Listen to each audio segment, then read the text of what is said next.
Hello and welcome guys to the IYF education. Basically आज home science की video बताने वाला हूँ मैं क्लास 12 की। थोड़ी सी लेट वीडियो है क्योंकि मैं इसके पैटर्न एनालाइज कर रहा था कि किस तरह से क्वेश्चंस आते हैं, जिसमें कि एक कुछ फिक्स पैटर्न नज़र नहीं आ रहा है होम साइंस में, जैसा कि आपको हिंदी और इंग्लिश के पेपर में नज़र आ रहा था। तो बेसिकली हम इसको करें कैसे फिर, जब अगर कोई फिक्स पैटर्न नहीं है। ठीक है, तो जब मैं ग्रेजुएशन में अपना था तो वहाँ पर मैं क्या करता था कि अब जैसे 16 चैप्टर आ रहे हैं तो मुझे पता होता था कि भाई कम से कम मैं अगर 8 चैप्टर भी कर लेता हूँ या 9 चैप्टर कर लेता हूँ तो मोर देन 50% मार्क्स मैं ले आऊँगा। उसके अलावा मैं क्या करता था कि कुछ जो चैप्टर आते थे उनको मैं साइड रखता था। जैसे मान लो मुझे 2-3 टॉपिक्स हर कोर्स के अंदर ऐसा होता है जो कि आपके ऐसे होते हैं कि जो मतलब कुछ भी पूछ लो यार सब बता देंगे, तो उस टाइप के जो टॉपिक्स रहने वाले हैं उनको छोड़ दो।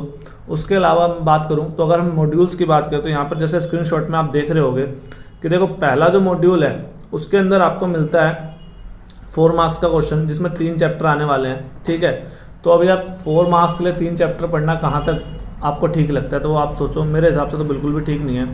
तो जो हमारा दूसरा मॉड्यूल है वो 16 मार्क्स का है और उसके अंदर जो चैप्टर्स हैं वो है बड़े आसान से food and nutrition and health.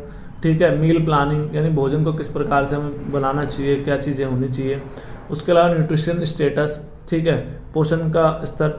उसके अलावा हम चीज़ें कैसे खरीदें, उसको किस तरह से स्टोर करें, और प्रिपरेशन ऑफ फूड्स और खाने को हम किस तरीके से प्रिजर्व कर सकते हैं। तो ये काफ़ी आसान टॉपिक्स हैं, एक नज़र डालोगे तो आपको समझ में आ जाए, क्योंकि ये सारी चीज़ें ऐसी हैं जहाँ कहीं ना कहीं डेली लाइफ के अंदर जो है आप इसको इस्तेमाल करते हो। ठीक है, उसके बाद अगर मैं बात करूँ 4.3 की, तो 4.3 जो है वो भी 16 मार्क्स का है, लेकिन मैं प्रेफर नहीं करूँगा उसको कि उसको पढ़ो। आप पढ़ना इसलिए नहीं है क्योंकि एक तो इसमें चैप्टर्स ज़्यादा हैं। उसके अलावा क्या है कि अब देखो कई टॉपिक्स ऐसे हैं जो बिना पढ़े भी आप कर सकते हो, जैसे फैमिली रिसोर्सेज यानी कि घर का प्रबंध कैसे, परिवार प्रबंधन कैसे करना है, टाइम को कैसे मैनेज करना है, ऊर्जा को कैसे मैनेज करना है। ठीक है, आपके जो आय है उसको कैसे मैनेज करना है, तो बड़े आसान से हैं और ये आप बिना पढ़े भी कर सकते हो। तो मैं प्रेफर करूँगा इसमें कि आप मॉड्यूल 2 करो। ठीक है, उसके बाद मैं सेकंड जो मेरी प्रेफरेंस रहेगी वो रहेगी मॉड्यूल 4 की, ह्यूमन डेवलपमेंट। क्योंकि ह्यूमन डेवलपमेंट वाला ऐसा टॉपिक है जो अगर आप एक नज़र भी डाल लो तो आपको समझ में आ जाएगा।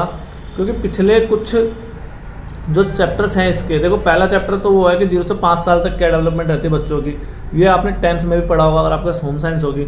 उसके बाद 6 से 11 साल तक की क्या डेवलपमेंट रहेगी, एडोलसेंस में क्या डेवलपमेंट रहेगी। ठीक है, तो ये चीज़ें कहीं ना कहीं आपको पता होती है, और जब इन चीज़ों को भी आप एक बार एक नज़र से भी देखते हो ना आप, तो आपको ये समझ में आ जाएगा।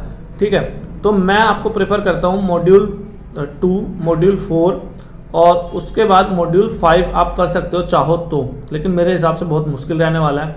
तो अगर मैं बात करूँ तो मेरी प्रेफरेंस पहले हो गई अपनी क्या, मॉड्यूल 2। उसके बाद मॉड्यूल था अपना 4, ये भी 16 मार्क्स का है, ये भी 16 मार्क्स का है। उसके बाद नीचे आता है ऑप्शनल मॉड्यूल। ऑप्शनल में क्या है, एक तो हाउस कीपिंग है और एक है क्रिएटिव हैंड एम्ब्रॉयडरी। ठीक है, हाउस कीपिंग काफ़ी आसान है। ठीक है, और ये ऐसा है ना कि मतलब 12 नंबर तो आप फ्री के मिल रहे हैं आपको। सिंपल सा काम है कि भाई गार्डन में फूल पत्तियों को किस तरह से देखभाल करें, गार्डन को कैसे सुंदर बनाएं। तो ये बहुत आसान क्वेश्चन रहने वाले हैं इसके। तो ये आप समझ लो ऑप्शन 1, ऑप्शन फर्स्ट की बात कर रहा हूँ, तो ये आएगा आपका 12 नंबर का। तो ये टोटल बन जाते हैं हमारे 16 दूनी 32 और ये हो जाएगा 2 34 और 10 44 44 मार्क्स। ठीक है, टोटल पेपर हमारा आने वाला है वो 80 मार्क्स का आने वाला है। और पासिंग मार्क्स कितने होते हैं, तो 80 मार्क्स का 33% निकाल लो, तो 33% जो होते हैं वो आपके होते हैं 27 मार्क्स। तो अगर आप 44 का अटैम्प्ट करते हो, ठीक है, ये मैं वो 44 कह रहा हूँ जो आप पढ़ के जाने वाले हो। ठीक है, इसके अलावा भी कुछ क्वेश्चंस होंगे 10 से 15 नंबर के जो कि आपको जनरली आते होंगे। होम साइंस एक ऐसा सब्जेक्ट है जो कई चीज़ें तो हमें पता होती हैं जिसके लिए हमें पढ़ने की ज़रूरत नहीं होती। तो ये 44 नंबर हम पढ़ के जा रहे हैं, 15 से 20 नंबर मैं मान के चलता हूँ कि आपको जनरली आता होगा। तो कुल मिला के अगर मैं 15 नंबर एडिशनल ले लूँ तो ये बनता है हमारा कितना, 59 मार्क्स का। ठीक है, और 80 में से हमें चाहिए 27। तो आप कितना भी गंदा से गंदा करके आओगे तो 59 में से आपको कितने भी काटे जाएंगे तो वो मेरे हिसाब से 40 तक तो आपको फिर भी मिल ही जाने हैं, और आपको चाहिए कितने थे, 27। ठीक है, तो ये प्रेफरेंस देखोगे आप तो आपको 13 नंबर का फिर भी प्लस मार्जिन मिल रहा है। तो इस तरीके से आप आसानी से पास हो सकते हो। उसके अलावा अगर मैं बात करूँ कि पेपर आएगा कितने नंबर का, तो पेपर हमारा आता है 80 मार्क्स का, प्लस में 20 मार्क्स होते हैं प्रैक्टिकल के। 80 में से आपको लाना होता है 27 और यहाँ पर लाना होता है 7 मार्क्स। तो दोनों को मिला के 34 होने कंपलसरी है। अगर दोनों में से किसी भी चीज़ में आप फेल हो, या मान लो कि आपने प्रैक्टिकल नहीं दिया, या आप पेपर में 27 से कम आए, ठीक है, तो उस केस में क्या होता है, आप फेल हो सकते हो, ठीक है। तो इस बात का सदैव ध्यान रखें। कई बार यहाँ पे 26 नंबर वाले को भी पास कर दिया जाता है, तो मैं 27 इसलिए कह रहा हूँ कि 27 सेफ रहता है। 26 में थोड़ा सा चांस रहता है कि क्या पता अगर यहाँ नंबर कम पड़ जाए तो फेल हो जाओ, ठीक है। तो आप 27 मान के चलो, तो 27 नंबर अगर आपके आ जाते तो आप आसानी से पास हो। मुश्किल से 2 घंटे आपको टाइम देना है, कुछ नहीं करना है, यूट्यूब पे जाना है, इन सब जो भी टॉपिक मैंने बताए मॉड्यूल 1 मॉड्यूल 4 के अंदर, वो आपको ढूंढ लेना है, और उससे क्या होगा, आप आसानी से पास हो जाओगे।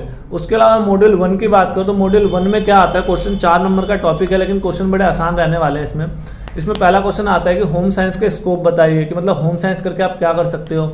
होम साइंस के बारे में जो लोगों के विचार हैं वो बताइए। मतलब ज़्यादातर लोग क्या सोचते हैं, होम साइंस मतलब खाना बनाना होता है, ठीक है, तो यही लिखना है। क्या होम साइंस लड़कों के लिए भी आवश्यक है, तो बताना है हाँ भाई है। होम साइंस क्या है, कला है या विज्ञान है। तो ये छोटे मोटे क्वेश्चन हैं जो कि आपको पता ही होंगे, तो इसलिए मैंने मॉड्यूल 1 नहीं लिखा, क्योंकि वो 4 नंबर का और ये बेसिक चीज़ें हैं, तो इसमें टाइम वेस्ट क्यों करना, ठीक है। तो होप आपको समझ में आ गया होगा, एंड थैंक यू।